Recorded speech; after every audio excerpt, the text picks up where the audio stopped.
میرا بھی کوئی قریبی عزیز رشتہ دار نہیں تھا، دور کے رشتہ داروں کو میں بہت دور چھوڑ آیا تھا، گویا اس وقت میرے بھی آگے پیچھے کوئی نہیں تھا، جیسا کہ آج عاطف کے ساتھ ہے۔ ہماری بھی تو شادی ہو ہی گئی تھی نا۔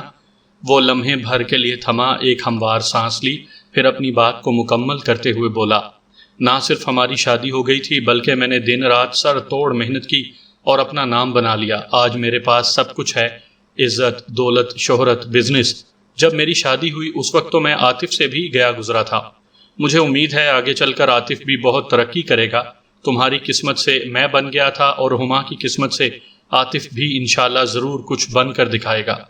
یہ کوئی فارمولہ تو نہیں ہے، رئیسہ بیگم برا سا منہ بناتے ہوئے بولی۔ میں تو یہ جانتی ہوں کہ ہماری ہما کے لیے خاندان ہی میں ایک سے بڑھ کر ایک رشتہ موجود ہے، پھر اپنوں کو چھوڑ کر باہر جھانکنے کی کیا ضرورت؟ یہ باہر جھانکنے والا معاملہ نہ تو تم نے کیا ہے اور نہ ہی اس میں میرا کوئی ہاتھ ہے، خاور نے بڑے واضح انداز میں کہا۔ یہ ہما کا ذاتی فیصلہ ہے، اس نے کچھ سوچ سمجھ کر ہی عاطف کا انتخاب کیا ہے۔ لڑکیوں کو اتنی زیادہ آزادی بھی نہیں دینی چاہیے کہ وہ والدین کی خواہشات کو پھلانگ کر اپنی مرضی کے فیصلے کرنے لگیں۔ رئیسہ کے معنی خیز جملے نے خاور کو یہ سوال کرنے پر مجبور کر دیا۔ رئیسہ، تم اپنے خاندان کا اور رشتوں کا کچھ زیادہ ہی ذکر کر رہی ہو، ذرا یہ تو بتاؤ کہ تمہاری نظر میں ہما کے لیے خاندان میں کون سا رشتہ سب سے زیادہ مناسب ہے؟ میری نظر تو چاروں طرف گھوم پھر کر ایک ہی رشتے پر ٹکتی ہے۔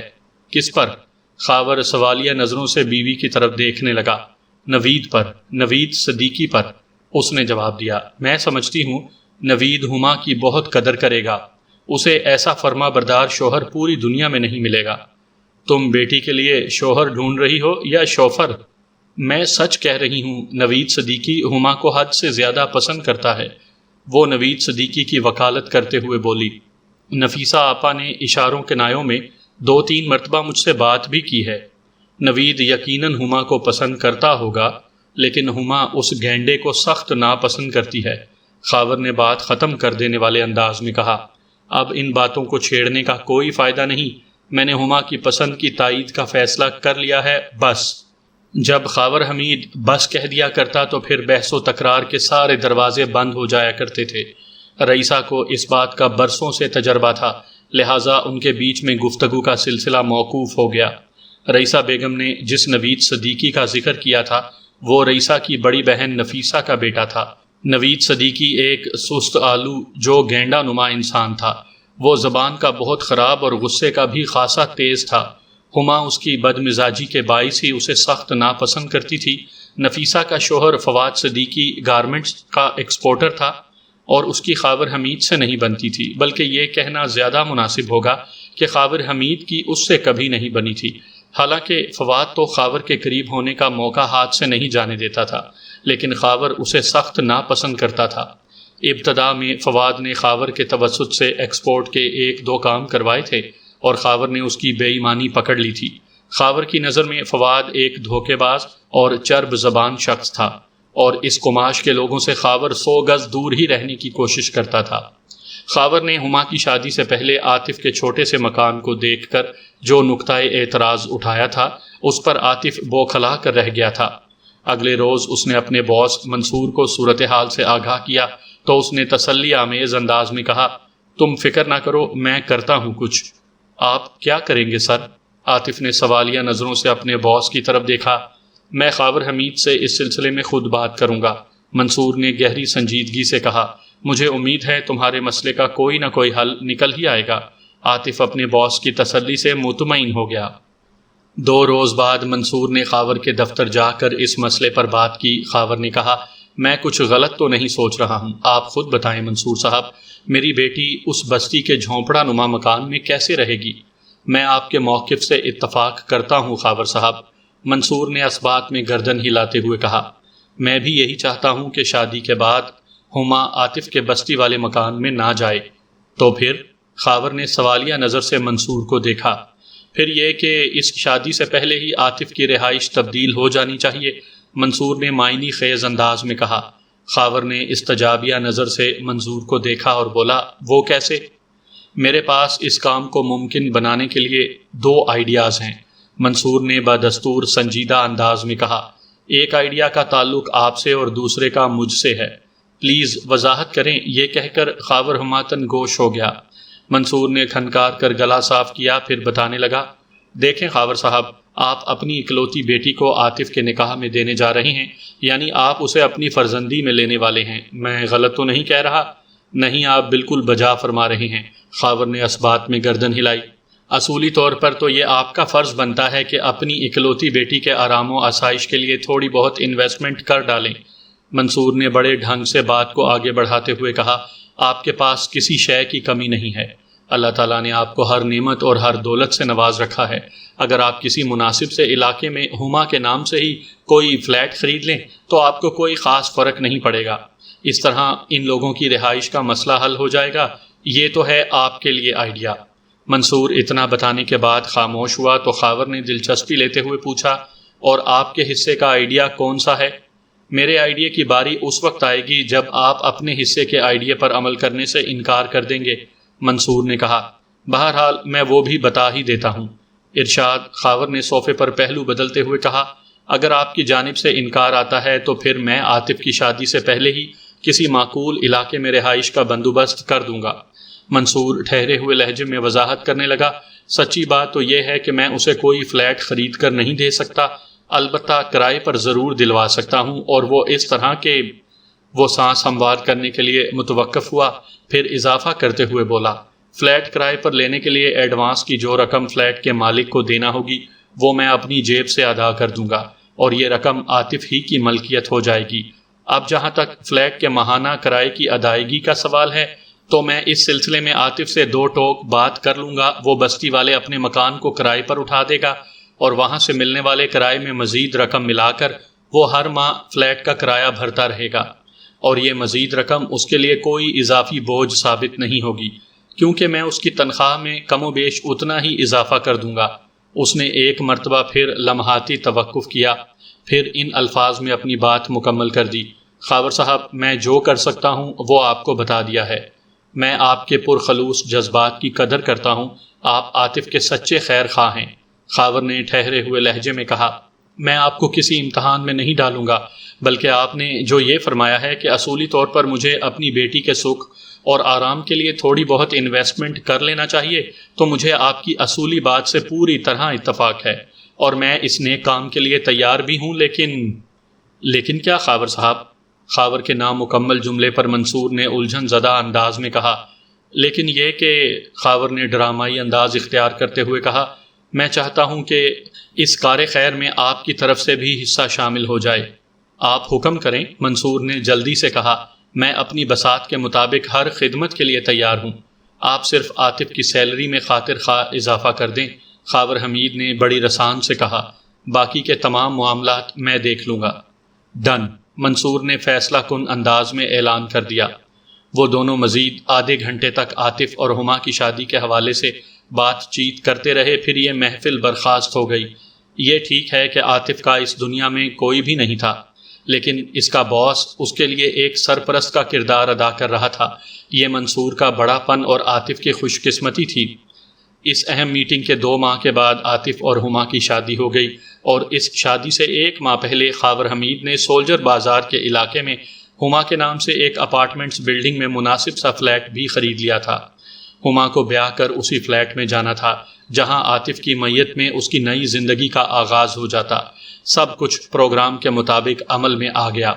ہما اور عاطف راضی خوشی سولجر بازار کے علاقے میں رہنے لگے۔ ان کے فلیٹ کا ایک رخ نشتر پارک کی جانب تھا۔ یہ فلیٹ ہما کے میکے سے بہت قریب تھا، یوں سمجھیں کہ واکنگ ڈسٹنس پر تھا۔ انسان عقل اور سوجھ بوجھ کو بروئے کار لا کر اپنی زندگی کی منصوبہ بندی کرتا ہے، لیکن اوپر بھی کوئی مہا منصوبہ ساز بیٹھا ہوا ہے جس کے سامنے بڑے بڑوں کی منصوبہ بندی دھری کی دھری رہ جاتی ہے۔ قدرت نے اپنے طور پر ان لوگوں کے لیے کوئی اور ہی پلاننگ کر رکھی تھی، لہٰذا شادی کے بعد 1 سال کے عرصے کے اندر ہی حالات میں نمایاں تبدیلیاں رونما ہو چکی تھیں۔ خاور حمید کا انتقال ہو گیا۔ رئیسہ بیگم جائیداد کاروبار کی بلا شرکت غیر مالک بن گئی۔ ان کی ناتجربہ کاری کا تمام فائدہ بہنوئی نے اٹھایا۔ خاور حمید کی زندگی میں تو فواد صدیقی کا کوئی داؤ کارگر نہیں ہوتا تھا، لیکن اس کی موت کے بعد اپنی بیوی نفیسہ بیگم کی مدد سے فواد نے بڑی کاریگری کے ساتھ رئیسہ بیگم کے گھر اور کاروبار میں راستہ بنا لیا۔ عاطف یہ تمام تر سیاسی بازی گری دیکھ اور سمجھ رہا تھا۔ اسے چونکہ اپنی سسرال سے ہمدردی تھی، اس لیے وہ ہما کے توسط سے رئیسہ بیگم کو سمجھانے کی کوشش کرتا رہتا تھا، لیکن جب اس نے دیکھا کہ اس کے مخلصانہ جذبات کی ناقدری ہو رہی ہے تو اس نے خاموشی سے کنارہ کش ہو جانا بہتر سمجھا۔ رئیسہ بیگم چونکہ عاطف سے ہما کی شادی کے مخالف رہی تھی، اس لیے وہ عاطف کو اپنے سامنے کچھ بھی نہیں سمجھتی تھی، اس کی باتوں کو کیا اہمیت دیتی۔ اسی اثناء میں رئیسہ بیگم کے گھر اور کاروبار پر فواد صدیقی اپنے پنجے گاڑ چکا تھا۔ حالات اپنے مزاج اور ڈگر پر گامزن تھے کہ ایک روز ہما کو اس کے فلیٹ کے اندر قتل کر دیا گیا اور عاطف کو اس کے قتل کے الزام میں گرفتار کر کے تھانے پہنچا دیا گیا، اور اب اسی عاطف کا کیس میرے ہاتھ میں تھا جو اس کے دوست ہاشم کے ذریعے مجھ تک پہنچا تھا۔ حسب وعدہ اگلے روز ہاشم انور مجھ سے ملنے آفس پہنچ گیا، لیکن اسے اکیلے دیکھ کر مجھے حیرت ہوئی، جبکہ آج تو اسے منصور صاحب کو اپنے ساتھ لے کر آنا تھا۔ میں نے جب اسی حوالے سے سوال کیا تو اس نے بتایا، منصور صاحب کی آج کی مصروفیات پہلے سے طے تھیں، اس لیے وہ نہیں آ سکے، لیکن انہوں نے پیشی پر عدالت پہنچنے کا وعدہ کیا ہے۔ پیشی پر؟ میں نے سوالیہ نظر سے ہاشم کی طرف دیکھا۔ آپ کا مطلب ہے کہ جب پولیس اس کیس کا چالان عدالت میں پیش کرے گی؟ جی ہاں، میری یہی مراد تھی، ہاشم نے جواب دیا۔ ضمانت وغیرہ کے سلسلے میں منصور صاحب سے بات ہو گئی؟ جی، وہ عاطف کا ضمانتی بننے کے لیے تیار ہیں، اس نے بتایا۔ کہہ رہے تھے کہ وکیل صاحب یعنی آپ ضمانت وغیرہ کے کاغذات تیار کروا لیں، جہاں جہاں ضروری ہوگا وہ آ کر دستخط کر دیں گے۔ بس تو پھر ٹھیک ہے، میں نے مطمئن انداز میں کہا۔ ہاشم، اس کیس کے سلسلے بعض جگہوں پر آپ کی مدد اور تعاون کی بھی ضرورت پیش آئے گی، آپ اس کے لیے ذہنی اور جسمانی طور پر تیار ہیں نا؟ آپ مجھے ان دونوں میدانوں میں مستعد پائیں گے، وہ فخریہ لہجے میں بولا۔ مجھے آپ سے یہی امید تھی۔ میں نے توصیفی نظر سے اس کی طرف دیکھا اور اسے چند ابتدائی نوعیت کی ہدایات دے دیں۔ یہ کام تو چالان پیش ہونے سے پہلے ہی میں کر دوں گا بیگ صاحب، وہ بڑے اعتماد سے بولا۔ اور کوئی حکم؟ جب ضرورت ہوگی تو حکم نہیں بلکہ آپ کو زحمت دوں گا، میں نے زیر لب مسکراتے ہوئے کہا۔ ذرا کیس کی باقاعدہ سماعت تو شروع ہونے دیں۔ باوقت رخصت اس نے مجھ سے مصافحہ کیا اور سرسری انداز میں پوچھ لیا، بیگ صاحب آپ میری شاپ پر کب تشریف لا رہے ہیں؟ شاپ پر؟ بے ساختہ میرے منہ سے نکلا۔ ہاں، اس نے پلکیں جھپکائیں اور بولا، آپ کو سن گلاسز دیکھنے تھے نا؟ او ہاں، میں نے اسبات میں گردن ہلاتے ہوئے کہا، بس ذرا فرصت مل جائے پھر انشاءاللہ ضرور چکر ماروں گا۔ ویسے ایک بات ہے ہاشم صاحب، میں نے اپنی بات کے اختتام پر جملہ ادھورا چھوڑا تو وہ جلدی سے بولا، کون سی بات بیگ صاحب؟ یہ بات کہ میں نے اس کی آنکھوں میں دیکھتے ہوئے کہا، میں تو آپ کی شاپ پر جب جاؤں گا تب جاؤں گا ہی، لیکن آپ اٹھتے بیٹھتے مجھے خوب مارکیٹنگ سکھا رہے ہیں۔ اگر کبھی وکالت کا پیشہ چھوڑ کر مجھے دکانداری کرنا پڑی تو سیلز مین شپ میں مار نہیں کھاؤں گا۔ میں نے تو مذاق کے انداز میں بات کی تھی، وہ گہری سنجیدگی سے بولا، چلیں کوئی بات نہیں بیگ صاحب، ہم اسے ایڈجسٹ کر لیں گے۔ ایڈجسٹ؟ میں نے سوالیہ نظر سے اس کی طرف دیکھا اور کہا، ہاشم صاحب میں آپ کی بات کا مطلب نہیں سمجھا۔ ویری سمپل بیگ صاحب، وہ لہجے کی سنجیدگی کو برقرار رکھتے ہوئے بولا، اگر میں واقعی آپ کو مارکیٹنگ سکھا رہا ہوں تو اس کیس کے دوران میں آپ سے بھی میں گاہے بگاہے وکالت سیکھتا رہوں گا، حساب برابر ہو جائے گا۔ کیا پتہ، اس نے بڑے ڈرامائی انداز میں توقف کیا، پھر اضافہ کرتے ہوئے بولا، کیا پتہ مستقبل بعید میں مجھے دکانداری چھوڑ کر وکالت کا خانچہ لگانا پڑ جائے۔ وکالت کا خانچہ؟ بے ساختہ میری ہنسی نکل گئی۔ یہ کیا ہوتا ہے ہاشم صاحب؟ بھائی بیگ صاحب، وہ سنجیدہ لہجے میں وضاحت کرتے ہوئے بولا، میں آپ کی طرح کا کوئی ماہر اور تجربے کار وکیل تو ہوں گا نہیں جو میرے کریڈٹ پر درجنوں بلکہ سینکڑوں کامیاب کیسز درج ہوں اور لوگ مزید کیس میرے ریکارڈ پر چڑھانے کے لیے بھی بے چین ہوں۔ مجھے تو روز کنواں کھود کر اپنے لیے پانی نکالنا ہوگا، لیکن اس کنویں اور پانی کا خوانچہ وکالت سے کیا کام؟ جناب، جب میری کوئی پیشہ ورانہ ساکھ نہیں ہوگی تو پھر عمدہ قسم کا دفتر سجا کر بیٹھنے سے کام نہیں چلے گا۔ مجھے بنفس نفیس مارکیٹ میں رزق کی تلاش کے لیے نکلنا پڑے گا، اور وہ بھی اس طرح۔ اس نے دونوں بازو پھیلا کر کچھ اس انداز کا اشارہ دیا جیسے اس نے کوئی تھال وغیرہ اٹھا رکھا ہو، پھر اپنی بات کی تکمیل کرتے ہوئے بولا، میں اس طرح اپنی وکالت کا خوانچہ اٹھا کر سٹی کورٹ کے باہر اور کبھی اندر یہ صدائیں لگایا کروں گا، اے بھائی صاحب، اللہ کے نام پر مجھ سے کوئی کیس کرا لو، بڑی دعائیں دوں گا۔ اے بہن، اگر شوہر سے کوئی تنازع چل رہا ہے تو لعنت بھیجو اس کی منحوس شکل پر۔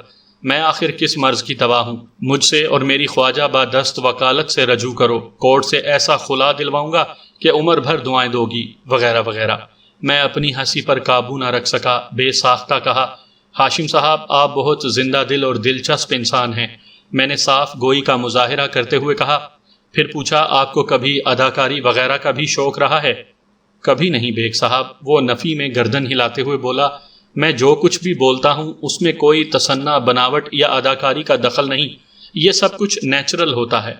ویری گڈ، میں نے سراہنے والے انداز میں کہا۔ پھر پوچھا، اداکاری نہیں تو پھر لکھنے لکھانے کا شوق ضرور رہا ہوگا؟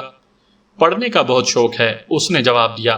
جو بھی ناول یا کتاب ہاتھ لگے میں راتوں رات چاٹ ڈالتا ہوں۔ آپ کی پڑھنے کی یہ عادت بڑی سود مند ثابت ہو سکتی ہے، میں نے مشورہ دینے والے انداز میں کہا۔ اگر آپ ساتھ ساتھ لکھنا بھی شروع کر دیں تو مجھے یقین ہے آپ ایک کامیاب رائٹر کے روپ میں خود کو منوا سکتے ہیں۔ میں نے مزید کہا، آپ ڈائجسٹ کیوں نہیں پڑھتے؟ بس ایسے ہی، وہ سرسری انداز میں بولا، اس کی کوئی خاص وجہ نہیں ہے۔ پڑھا کریں، میں نے تاکیدی انداز میں کہا، خصوصاً سسپینس ڈائجسٹ تو بہت ہی معیاری اور پرمغز میگزین ہے۔ یہ بات میں اس لیے نہیں کہہ رہا کہ اس میں میری کہانی چھپتی ہے، بلکہ واقعی یہ میگزین معتبر اور قابل تعریف ہے۔ اس نے بڑے معنی خیز انداز میں سر ہلایا اور رخصت ہو گیا۔ سامعین کرام، آپ سن رہے ہیں مرزا امجد بیگ ایڈوکیٹ کے لڑے گئے مقدمات میں سے ایک دلچسپ اردو مقدمہ جس کا نام ہے پس منظر۔ یہ اس سلسلے کی قسط نمبر 2 ہے۔ مجھے امید ہے آپ کو میری یہ کاوش پسند آ رہی ہوگی۔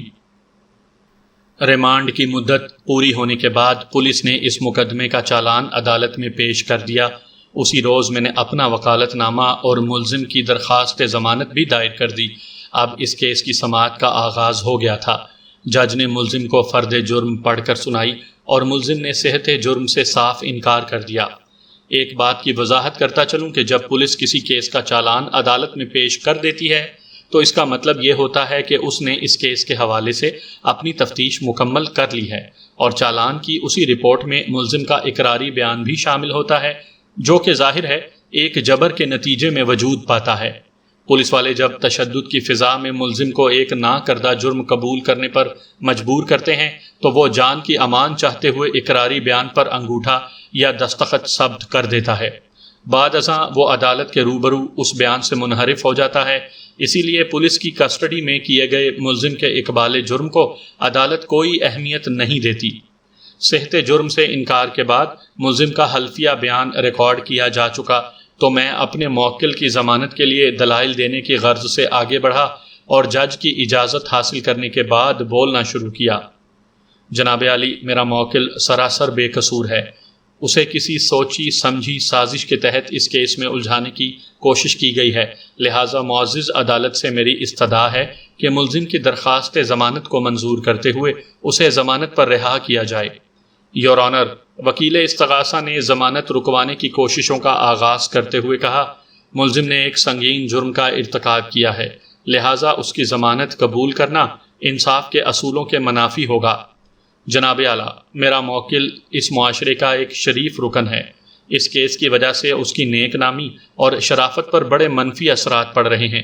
میں نے ٹھہرے ہوئے لہجے میں کہا، اسی معاشرے کا ایک معتبر شخص اس کی ضمانت دینے کے لیے تیار ہے، لہٰذا میں نہیں سمجھتا کہ میرے موکل کی ضمانت پر رہائی عدالت کے لیے کوئی مسئلہ کھڑا کر سکتی ہے۔ ضامن کے معتبر، خوشحال اور مضبوط ہونے سے یہ ثابت نہیں ہو جاتا کہ وہ جس کی ضمانت دے رہا ہے وہ بے گناہ و بے قصور ہے۔ وکیل استغاثہ نے سلسلہ اعتراضات کو آگے بڑھاتے ہوئے کہا، ملزم نے ایک خاص پلاننگ کے تحت اپنی بیوی کو قتل کیا ہے۔ یہ خطرناک مجرم ہے your owner. Objection your owner, میں نے چیخ سے مشابہ احتجاجی لہجے میں کہا۔ وکیل استغاثہ نے میرے موکل کے لیے انتہائی موکل الفاظ استعمال کیا ہے۔ آئی آبجیکٹ۔ وکیل صاحب، جج نے ٹھہرے ہوئے لہجے میں مجھ سے استفسار کیا، آپ کو وکیل استغاثہ کے کون سے الفاظ پر اعتراض ہے؟ جناب اعلیٰ، آج اس کیس کی پہلی پیشی ہے، میں نے اپنے موقف کی وضاحت کرتے ہوئے کہا، لہٰذا جب تک میرے موکل پر عائد کردہ جرم عدالت کے روبرو ثابت نہیں ہو جاتا، اس کے لیے خطرناک مجرم کے الفاظ استعمال کرنا کسی بھی طور جائز نہیں ہے۔ جج نے وکیل استغاثہ کو ہدایت کی کہ وہ آئندہ ملزم کے لیے ان الفاظ کا استعمال نہ کرے جن پر ڈیفینس کو اعتراض ہے۔ ٹھیک ہے جناب اعلیٰ۔ وکیل استغاثہ نے بادل نخواستہ اسبات میں گردن ہلائی اور اپنی مخالفت کو ایک نئے زاویے سے آگے بڑھاتے ہوئے بولا، جناب اعلیٰ، ملزم کو جائے وقوع سے گرفتار کیا گیا ہے۔ واقعات و شواہد اسے پوری طرح قاتل قرار دے رہے ہیں۔ علاوہ ازیں استغاثہ کے پاس ایسے گواہ موجود ہیں جن کی شہادت ملزم کا کچا چٹھا سب کھول کر رکھ دے گی۔ لہٰذا معزز عدالت سے میری پرزور اپیل ہے کہ وہ ملزم کی درخواست ضمانت کو رد کرتے ہوئے اس کیس کی ضمانت کو آگے بڑھانے کے لیے نئی پیشی کی تاریخ دے دے۔ مثلاً استغاثہ کے پاس ایسے کون سے گواہ ہیں، میں نے طنزیہ لہجے میں کہا، جو میرے موکل کا کچا چٹھا کھول کر رکھ سکتے ہیں؟ تماشا، میں نے حیرت بھرے انداز میں دہرایا، پھر اپنے موکل کی ضمانت کے سلسلے کو آگے بڑھا دیا۔ ہمارے بیچ مزید 15 منٹ تک ترش اور تلخ کلمات کا تبادلہ ہوتا رہا، لیکن میں اپنے موکل کی ضمانت کروانے میں کامیاب نہ ہو سکا۔ چنانچہ عدالت نے ملزم عاطف کو جوڈیشل ریمانڈ پر جیل بھیجنے کے احکامات صادر کرنے کے بعد آئندہ پیشی کے لیے تاریخ دے دی۔ اگلی پیشی 15 روز کے بعد تھی۔ ہم عدالت سے نکلے تو ہاشم نے قدرے مایوسی سے کہا، بیگ صاحب، عاطف کی ضمانت تو منظور ہی نہیں ہوئی۔ منصور صاحب کے بھی آج عدالت آنے کا کوئی فائدہ نہیں ہوا۔ اس وقت منصور ٹریولز کا مالک اور ملزم کا باس منصور بھی ہمارے ساتھ ہی تھا۔ اس سے پہلے کہ میں ہاشم کی مایوسی پر الفاظ کا مرہم رکھتا، منصور نے یہ فریضہ سنبھالتے ہوئے ہاشم کو سمجھانا شروع کر دیا کہ قتل کے ملزم کی ضمانت میں کس نوعیت کی دشواریاں حائل ہوتی ہیں۔ اپنی بات کے اختتام پر اس نے میری جانب دیکھتے ہوئے کہا، بیگ صاحب، میں آپ کی کارکردگی سے پوری طرح مطمئن ہوں۔ تھینک یو منصور صاحب، میں نے ایک گہری سانس خارج کرتے ہوئے کہا، آپ ماشاءاللہ قانونی معاملات کو بڑی اچھی طرح سمجھتے ہیں۔ ہاشم بھی سمجھنے لگے گا۔ وہ زیر لب مسکراتے ہوئے بولا، سنا ہے اس نے آپ سے وکالت سیکھنے کا کوئی پروگرام ترتیب دیا ہے؟ پتہ نہیں جناب، یہ مذاق میں کیا کیا کچھ کہتا رہتا ہے۔ میں نے ہاشم کی طرف دیکھتے ہوئے کہا، میں سنجیدہ ہوں بیگ صاحب۔ وہ جلدی سے بولا، آپ میری باتوں کو مذاق نہ سمجھیں۔ ٹھیک ہے ہاشم صاحب، میں نے ذرا بے تکلفی سے کہا، آپ اس کیس کے دوران میں صرف اپنی آنکھیں اور کان کھلے رکھیں، استادی شاگردی کا فیصلہ بعد میں کریں گے۔ جناب، اس کیس میں آپ کا کردار محض ضمانتی تک محدود نہیں تھا، میں نے اس کی بات مکمل ہونے سے پہلے ہی کہہ دیا۔ آپ تو ایک طرح سے اس کیس میں عاطف کے سرپرست اعلیٰ ہیں۔ آپ کا کردار اس کی زندگی میں یہ کیس کھلنے سے پہلے بھی رہا ہے اور اس کیس کے خاتمے کے بعد بھی جاری و ساری رہے گا۔ منصور نہایت ہی ٹھنڈے اور دھیمے مزاج کا مالک تھا۔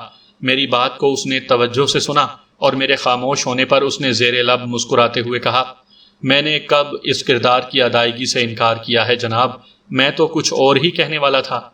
کچھ اور کیا؟ میں نے چونکے ہوئے انداز میں اسے دیکھا۔ وہ وضاحت کرتے ہوئے بولا، بات دراصل یہ ہے کہ آئندہ پیشی پر میں ملک میں نہیں ہوں گا۔ مجھے 2-3 دن کے لیے کسی ضروری کام سے تھائی لینڈ جانا ہے، لہٰذا آپ ہی اس کیس کو دیکھ لیجئے گا۔ میری ضمانت والا معاملہ تو ختم ہو چکا، البتہ وہ سانس ہموار کرنے کے لیے تھما، پھر اضافہ کرتے ہوئے بولا، البتہ اگر آپ کو اس کیس کے سلسلے میں میرے کسی مالی تعاون کی ضرورت پیش آ جائے تو آپ میرے صاحبزادے شہزاد سے رابطہ کر سکتے ہیں۔ میری غیر موجودگی میں شہزاد ہی بزنس کو سنبھالتا ہے اور میں نے شہزاد کو اس کیس کے حوالے سے تمام تر صورتحال سے آگاہ کر رکھا ہے۔ تھینک یو منصور صاحب، ہاشم نے تشکر آمیز لہجے میں کہا۔ منصور مجھ سے ہاتھ ملا کر اپنی کار کی جانب بڑھ گیا۔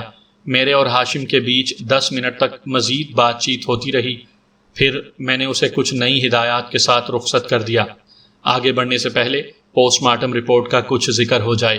اس رپورٹ کے مطابق مقتولہ ہما کی موت 17 اگست کی دوپہر 2 اور 3 بجے کے درمیان واقع ہوئی تھی۔ اسے 32 بور کے سائلنسر لگے ریوالور سے فائرنگ کر کے موت کے گھاٹ اتارا گیا تھا۔ مذکورہ آلائے قتل سے 2 گولیاں فائر کی گئی تھیں جو براہ راست مقتولہ کے سینے پر لگی تھیں، اور انہی میں سے ایک گولی نے اس کے دل میں گھس کر اس کی زندگی کا چراغ گل کر دیا تھا۔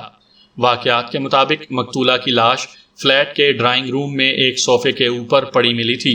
اسے بیٹھنے کی پوزیشن میں قتل کیا گیا تھا اور اس کی موت بھی چند سیکنڈ میں واقع ہو گئی تھی۔ تاہم دل پر گولی کھانے اور موت کے منہ میں جانے کے درمیان جو قلیل مدت حائل تھی، اسی وقفے میں گردن کے علاوہ اس کا بدن بھی ذرا سا ایک جانب جھک گیا تھا، یعنی وہ نیم دراز والی حالت میں آ گئی تھی۔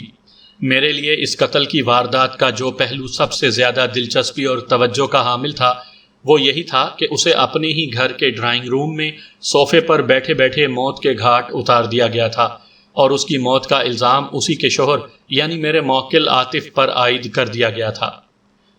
آئندہ پیشی پر جب عدالت کی کارروائی کا آغاز ہوا تو اس سے پہلے کہ استغاثہ کی جانب سے کسی گواہ کا بیان شروع ہوتا، میں نے جج سے درخواست کی کہ میں اس کیس کے آئی او سے چند سوالات کرنا چاہتا ہوں۔ جج نے میری درخواست کو منظور کرتے ہوئے آئی او کی طرف ایک خاص انداز سے دیکھا، جس کا واضح مطلب یہی تھا کہ اسے وٹنس باکس میں جا کر کھڑے ہو جانا چاہیے۔ آئی او نے فوراً جج کے نگاہی احکامات کی تعمیل کی۔ اس کیس کا آئی او یعنی تفتیشی آفیسر بشارت بھٹی نامی ایک سب انسپیکٹر تھا۔ آئی او کی حیثیت بھی استغاثہ کے ایک گواہ ایسی ہی ہوتی ہے اور اسے ہر پیشی پر عدالت میں بنفس نفیس حاضر رہنا پڑتا ہے۔ علاوہ ازیں میری معلومات کے مطابق استغاثہ کی طرف سے 6 گواہوں کی فہرست دائر کی گئی تھی۔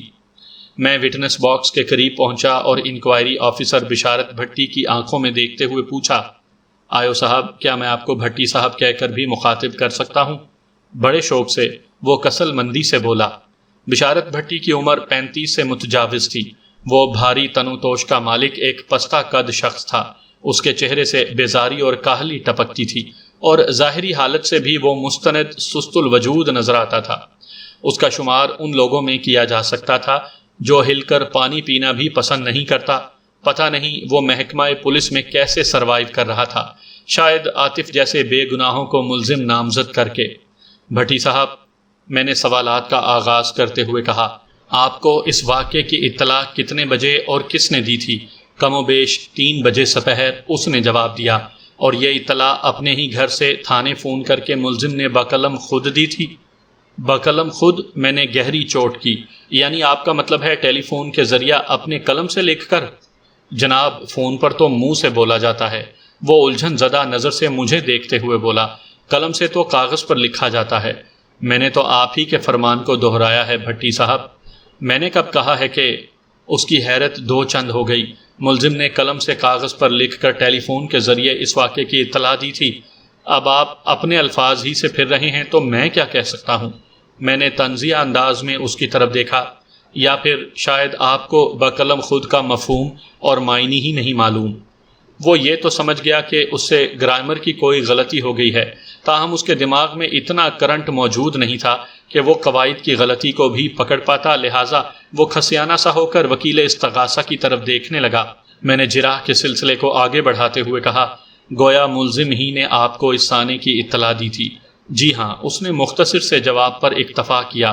اور آپ کی نظر میں ملزم ہی اپنی بیوی کا قاتل ہے؟ جی ہاں، بالکل، وہ اس بات میں گردن ہلاتے ہوئے بولا۔ واہ واہ، کیا کمال کی نظر پائی ہے، میں نے تمسخرانہ لہجے میں کہا۔ اس نظر کے طفیل جس پر بھی آپ کا کرم ہوتا ہوگا، وہ خیر سے اس نظر کرم کی تاب نہ لاتے ہوئے پتہ نہیں بغیر ویزا پاسپورٹ کون کون سے جہان کی سیر کو نکل جاتا ہوگا۔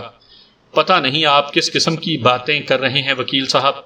میں اس قسم کی باتیں کر رہا ہوں، میں نے ایک ایک لفظ پر زور دیتے ہوئے کہا کہ پوسٹ مارٹم کی رپورٹ کے مطابق مقتولہ ہما کی موت سپہر 2 اور 3 بجے کے درمیان واقع ہوئی تھی۔ آپ یہ فرما رہے ہیں کہ ٹھیک 3 بجے ملزم نے اپنے فون سے تھانے میں اس افسوسناک واقعے کی اطلاع دی تھی۔ تو اس میں آپ کو کیا خرابی نظر آتی ہے وکیل صاحب؟ وہ قدر برہمی کے ساتھ مجھ سے مستفسر ہوا۔ خرابی نہیں، خرابیاں کہیں بھٹی صاحب، میں نے ترکی بترکی جواب دیا۔ آپ اپنی بات کی وضاحت فرمائیں گے؟ وہ تیکھے لہجے میں بولا۔ کیوں نہیں، میں نے معتدل انداز میں کہا، پھر پوچھا، آپ کو پتہ ہے پوسٹ مارٹم رپورٹ میں مقتولہ کی موت کا جو وقت درج کیا گیا ہے اس کا مطلب کیا ہے؟ آپ ہی بتا دیں، وہ رکھائی سے بولا۔ لیکچر بازی کا آپ ہی کو زیادہ شوق ہے، مجھے تو اور بھی بہت سی بازیوں کا شوق ہے بھٹی صاحب، میں نے معنی خیز انداز میں کہا، جن میں شطرنج بازی، نیزہ بازی اور جیت بازی کو باقی ہر بازی پر فوقیت حاصل ہے۔ یہ وہ بازی ہے جس کے اختتام پر جیت انسان کا مقدر بنتی ہے۔ وہ برا سا منہ بنا کر رہ گیا۔ میں نے کہا، پوسٹ مارٹم رپورٹ میں مقتولہ کی موت کا وقت 2 بجے بتایا گیا ہے، اور نہ ہی 3 بجے بلکہ 2 اور 3 بجے سپہر کے الفاظ درج ہیں، جن کا واضح مطلب یہ ہے کہ مقتولہ کی موت 2 اور 3 بجے کے درمیان کسی وقت واقع ہوئی تھی، اور زیادہ امکان اس بات کا ہے کہ اس کا درست وقت سپہر 2:30 بجے کا ہو۔ میں غلط تو نہیں کہہ رہا بھٹی صاحب؟ آپ کا بیان بالکل درست ہے، وہ تائیدی انداز میں گردن ہلاتے ہوئے بولا۔ پوسٹ مارٹم میں اسی طریقے سے وقت کا مارجن سیٹ کیا جاتا ہے، لیکن آپ اس بحث سے آخر ثابت کیا کرنا چاہتے ہیں؟